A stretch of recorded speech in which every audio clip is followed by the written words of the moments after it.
নমস্কার বন্ধুরা, নতুন যে দুটো প্রকল্প অন্নপূর্ণা ভান্ডার প্রকল্প যেখানে প্রতি মাসে ৩,০০০ টাকা করে মহিলাদের দেওয়া হবে এবং বেকার ছেলেমেয়েদের জন্য যুবশক্তি ভরসা কার্ড প্রকল্প যেখানে প্রতি মাসে ৩,০০০ টাকা করে দেওয়া হবে। এই নতুন দুটো প্রকল্পে আপনি যদি টাকা নিয়মিত পেতে চান, কোনো অসুবিধা যেন না হয়, তাহলে আপনার ব্যাংকের সঙ্গে ডিবিটি লিঙ্ক করতে হবে এবং ডিবিটির স্ট্যাটাসটা অ্যাক্টিভ করতে হবে। তো ভিডিওটা সম্পূর্ণ দেখতে থাকুন। আজকের এই ভিডিওতে আমি স্টেপ বাই স্টেপ দেখাচ্ছি আপনি বাড়িতে কিভাবে ফোনের সাহায্যে প্রথমে চেক করবেন কোন ব্যাংক অ্যাকাউন্টের সঙ্গে ডিবিটি লিঙ্ক করা আছে এবং ডিবিটি আদৌ লিঙ্ক করা আছে কিনা, ওই ডিবিটির স্ট্যাটাস কি, অর্থাৎ ডিবিটিটা কি চালু আছে নাকি বন্ধ আছে, মানে অ্যাক্টিভ নাকি ইনঅ্যাক্টিভ।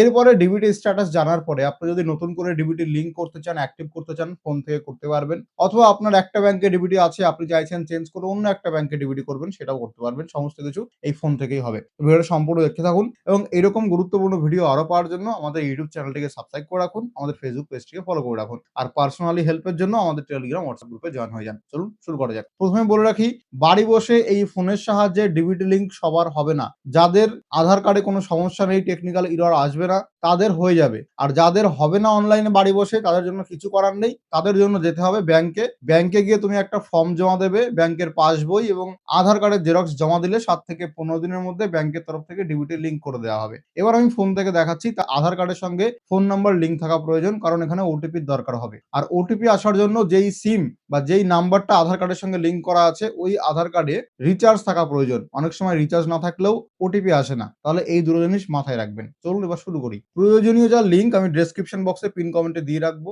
প্রথমে আপনাকে আসতে হবে এই যে ওয়েবসাইট myAadharUIDI.gov.in, লিঙ্ক থাকবে পিন কমেন্টে। এইখানে আসার পরে দেখতে পাচ্ছেন লেখা আছে ওয়েলকাম টু আধার। এখানে আগে এই যে লগইন অপশন আছে, লগইন করবেন। তো লগইন অপশনে ক্লিক করবেন। এরপরে আপনাকে কি করতে হবে, আধার নাম্বারের জায়গায় আপনার আধার নাম্বার বসাবেন, ক্যাপচা কোডের জায়গায় ক্যাপচা কোড বসাবেন, তারপরে লগইন উইথ ওটিপিতে ক্লিক করবেন। এবার আপনার ফোনে একটা ওটিপি আসবে, সেই ওটিপি বসিয়ে এখানে লগইন করে নেবেন। এখানে আমার লগইন হয়ে গেছে। এখানে আপনি এম আধার অ্যাপ ডাউনলোড করেও করতে পারেন। তো আমি এখানে কন্টিনিউ ইন ওয়েবসাইট এটাই ক্লিক করব, যাতে আমার অ্যাপ ডাউনলোড করতে না হয়। এবার আধার কার্ডের অনেক অপশন এখানে দেখতে পারবেন। এখানে আমরা চেক করব আমার কোন ব্যাংকে আধার কার্ড লিঙ্ক করা আছে, ডিবিটি অ্যাক্টিভ করা আছে বা ডিবিটি স্ট্যাটাস কি। তার জন্য স্ক্রল করে নিচে আসুন এবং এখানে একটা অপশন আছে দেখবেন ব্যাংক সিডিং স্ট্যাটাস। এইখানে আপনাকে ক্লিক করতে হবে। তো আমি এই ব্যাংক সিডিং স্ট্যাটাসের উপরে ক্লিক করলাম। ক্লিক করলে এখানে আপনি দেখতে পারবেন যে আপনার আধার নাম্বার লাস্টের 4টা ডিজিট দেখা যাচ্ছে।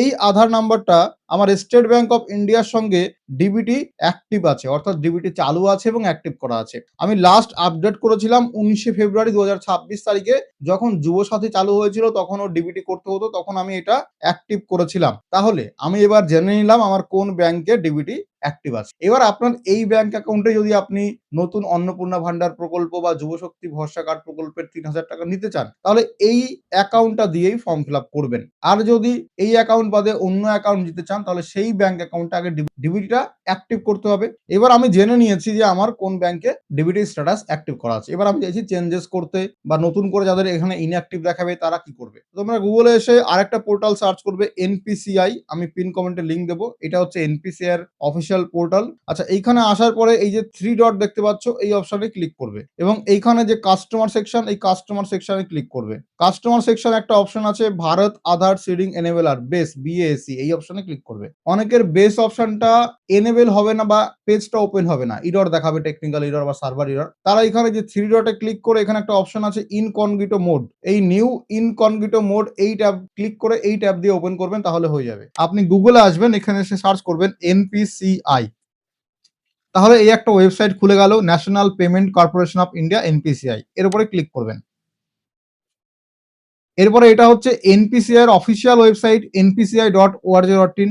এখানে এসে কাস্টমার অপশনে দেখতে পারবেন একটা অপশন আছে বেস, বিএএসি, যার ফুল ফর্ম ভারত আধার সিডিং এনেবেলার, এই অপশনে ক্লিক করতে হবে। ক্লিক করার পরে এনপিসিআই এর বেস অপশন খুলে গেল। এইখানে দেখবেন সেশনের টাইম দেওয়া আছে, এখানে 8 মিনিট পর্যন্ত টাইম দেওয়া থাকে, অর্থাৎ এখানে যা কিছু করবেন 8 মিনিটের মধ্যে করবেন।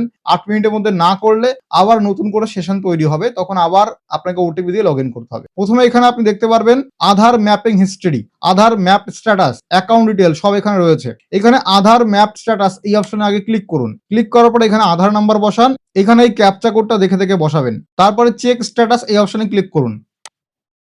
এরপরে আবার আধার কার্ডের সঙ্গে লিঙ্ক করা ফোন নম্বরে ওটিপি যাবে, সেই ওটিপিটা এখানে বসিয়ে কনফার্ম অপশনে ক্লিক করবেন। এরপরে আমার আধার কার্ড ম্যাপ করা আছে কোন ব্যাংক অ্যাকাউন্টে, একটু আগেই যেটা দেখালাম স্টেট ব্যাংক অফ ইন্ডিয়াতে লিঙ্ক করা আছে, ডিবিটি এনেবল করা আছে, যেটা আমি অলরেডি ইউআইডিআই পোর্টাল থেকে দেখালাম যে স্টেট ব্যাংক অফ ইন্ডিয়াতে অ্যাক্টিভ করা আছে ডিবিটি, সেটাও কিন্তু এনপিসিআই তেও একই বলা আছে যে এটাই লিঙ্ক করা আছে। তাহলে আমি শিওর হয়ে গেলাম কোন ব্যাংক অ্যাকাউন্টে আমার ডিবিটি লিঙ্ক করা। এইবার আমি ডিবিটিটা চেঞ্জ করব, তার জন্য আধার সিডিং ডিসিডিং এই অপশনে ক্লিক করবেন। ক্লিক করার পরে এখানে আধার নাম্বার বসাবেন, তারপরে আপনি আধার সিডিং করতে চাইছেন নাকি ডিসিডিং করতে চাইছেন। সিডিং মানে আপনি ডিবিটি অ্যাক্টিভ করতে চাইছেন, আর ডিসিডিং মানে ডিবিটি বন্ধ করতে চাইছেন। তো আমি এখানে সিডিং অপশনে ক্লিক করব। এইবার এখানে বলা আছে আপনি কি ধরনের সিডিং করবেন। ফ্রেশ সিডিং মানে কোনোদিন এর আগে সিডিং করা ছিল না, তাহলে ফ্রেশ হবে। Movement same bank with another account, অর্থাৎ আপনি সিডিংটা পরিবর্তন করতে চাইছেন, একই ব্যাংকে দুটো অ্যাকাউন্ট আছে। মনে করুন আমার স্টেট ব্যাংকে দুটো অ্যাকাউন্ট, তাহলে স্টেট ব্যাংকেরই একটা অ্যাকাউন্ট থেকে অন্য একটা অ্যাকাউন্টে চেঞ্জ করলে এই সেকেন্ড অপশনটা হবে। কিন্তু আপনি যদি চাইছেন যে না একটা ব্যাংক অ্যাকাউন্ট থেকে অন্য একটা ব্যাংক অ্যাকাউন্ট, মানে আমার স্টেট ব্যাংকে ডিবিটি বর্তমানে করা আছে, আমি চাইছি এটা চেঞ্জ করে আমার ইউনিয়ন ব্যাংকে ডিবিটিটা অ্যাক্টিভ করতে, তাহলে সেক্ষেত্রে হবে মুভমেন্ট। তাহলে তিনটে অপশন ভালো করে বুঝে নেবেন। ফ্রেশ ট্রেডিং মানে প্রথমবার নতুন করে ফ্রেশ ট্রেডিং করছি, তাহলে এইটা আমার জন্য হবে না। Same bank with another account যেটা সেকেন্ড অপশন, সেটাও আমার জন্য হবে না, কারণ আমার অন্য একটা ব্যাংকে আমি সিডিং করতে চাইছি। তাহলে আমার থার্ড নম্বর অপশন হবে যে একটা ব্যাংক থেকে অন্য একটা অ্যাকাউন্টে সিডিং করতে চাইছি, তো এখানে আমি ক্লিক করব। এবার এখান থেকে ব্যাংক চুজ করব। আমার আগে কোন ব্যাংকে করা ছিল, আমার আগে করা ছিল স্টেট ব্যাংক অফ ইন্ডিয়াতে। এখন আমি এখান থেকে ব্যাংক চুজ করব ইউনিয়ন ব্যাংক অফ ইন্ডিয়া। দেখুন এখান থেকে ইউনিয়ন ব্যাংক অফ ইন্ডিয়া আমি চুজ করলাম। এখন কথা হচ্ছে এতগুলো ব্যাংকের লিস্ট আছে, এখানে দেখবেন আপনার ব্যাংকের লিস্ট আছে কিনা। এই লিস্টে আপনার ব্যাংক অ্যাকাউন্ট থাকলে সেটা চুজ করবেন। যদি আপনার ব্যাংক এই লিস্টে না থাকে, সেক্ষেত্রে আপনাকে ব্যাংকে গিয়ে এই কাজটা করতে হবে, অনলাইনে বাড়ি বসে করতে পারবেন না। এবার আমি এটা চুজ করে নিলাম, তারপরে আমার অ্যাকাউন্ট নাম্বার এখানে বসাবো, সেম অ্যাকাউন্ট নাম্বার এই ঘরে বসিয়ে কনফার্ম করে নেব। তারপরে টিক মার্ক অপশনে ক্লিক করব, এরপর এখানে ক্যাপচা কোডটা দেখে দেখে বসাবো, তারপরে সাবমিট অপশনে ক্লিক করব। এবার আমি সবকিছু বসিয়ে দিয়েছি, তারপরে সাবমিট অপশনে ক্লিক করলাম।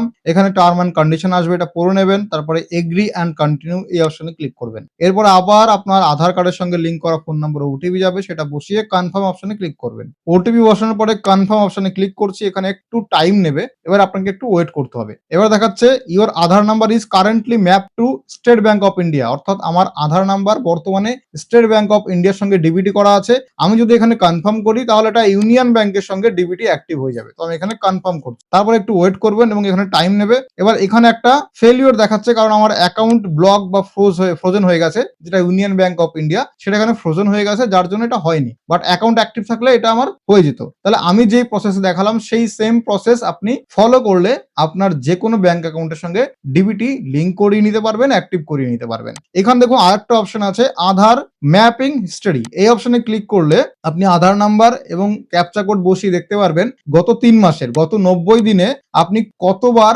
সিডিং বা ডিসিডিং করিয়েছেন, কি কি চেঞ্জেস করিয়েছেন, সমস্ত হিস্ট্রি আপনি এখান থেকে দেখতে পারবেন। তাহলে এই ভিডিওতে আমি ইন ডিটেলে দেখালাম প্রথমে কিভাবে চেক করবেন আপনার আধার কার্ডের সঙ্গে ব্যাংক অ্যাকাউন্ট ডিবিটি অ্যাক্টিভ আছে নাকি ইনঅ্যাক্টিভ আছে। এই পোর্টালে এসে আধার কার্ডের পোর্টালে আসে, যদি অ্যাক্টিভ থাকে এবং আপনি চেঞ্জ করতে চান, তাহলে যেই প্রসেস আমি দেখালাম এনপিসিআই অফিসিয়াল পোর্টালে গিয়ে এটা পরিবর্তন করে নেবেন। তো এইভাবে বাড়ি বসে আপনি ডিবিটিটা লিঙ্ক করতে পারবেন আপনার যে কোনো ব্যাংকের সাথে। এর জন্য যে বললাম আধার কার্ডের সঙ্গে ফোন নাম্বার লিঙ্ক থাকতে হবে এবং ফোনে রিচার্জ থাকতে হবে, যাতে ওটিপি আসে আধারের পক্ষ থেকে। এবার প্রশ্ন হচ্ছে যুবশক্তি বা অন্নপূর্ণা ভান্ডারের নতুন ফর্ম ফিল আপ হবে, নাকি আগের যে লিস্ট আছে লক্ষ্মীর ভান্ডারের যুবসাথীর আগের সরকারের প্রকল্প যারা পেতো সেখান থেকে নেবে, এরকম কোনো স্বচ্ছ ধারণা নেই। অনেকে বলেছে যে মাইগ্রেশন করা হবে, অর্থাৎ আগের যে লিস্ট আছে আগে যারা যোগ্য টাকা পেতো সেখান থেকে ভেরিফিকেশন করে নতুন প্রকল্পে নাম উঠবে। আবার কিছু লোক বলছে নতুন করে ফর্ম ফিল আপ হবে। তো এখনো পর্যন্ত সরকারের পক্ষ থেকে কোনো অফিসিয়াল ঘোষণা নেই যে কি প্রসেসে এগোবে। তবে এটা ঘোষণা হয়ে গেছে 1 জুন থেকে অন্নপূর্ণা ভান্ডার প্রকল্পের 3000 টাকা পেতে শুরু করবেন,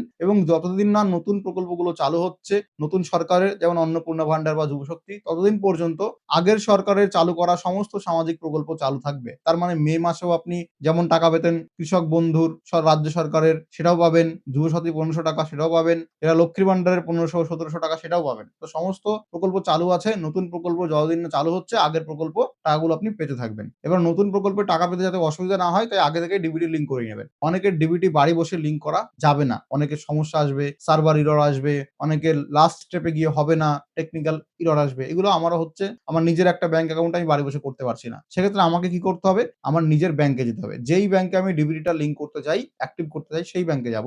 আমার ব্যাংকের পাসবই নিয়ে যাব, আধার কার্ড নিয়ে যাব, জেরক্স করব এবং ব্যাংক থেকে একটা ফর্ম দেবে। আর যদি ব্যাংক থেকে ফর্ম না দেয় ওরা বলে দেবে যে এটা অ্যাপ্লিকেশন করুন বা সাদা পেপারে A4 পেপারে। এবার ওই অ্যাপ্লিকেশন ফর্ম এবং যে ব্যাংকের পাসবইয়ের জেরক্স, আধার কার্ডের জেরক্স জমা দিয়ে আসবেন। এবার ব্যাংকের লোক 7 থেকে 15 দিনের মধ্যে আপনার ডিবিটিটা চেঞ্জেস করে দেবে। তাহলে এটা হচ্ছে সম্পূর্ণ ভিডিও। কোথাও যদি বুঝতে অসুবিধা হয় অবশ্যই কমেন্ট করে জানাও। আর এরকম গুরুত্বপূর্ণ ভিডিও আরো পাওয়ার জন্য আমাদের ইউটিউব চ্যানেল সাবস্ক্রাইব করে রাখো, আমাদের ফেসবুক পেজটাকে ফলো করে রাখো। নতুন সরকারের সমস্ত প্রকল্প সম্পর্কে সম্পূর্ণ আপডেট আমরা দিতে থাকবো। সুস্থ থেকো, ভালো থেকো, সুরক্ষিত থেকো। দেখা হবে পরবর্তী ভিডিওতে।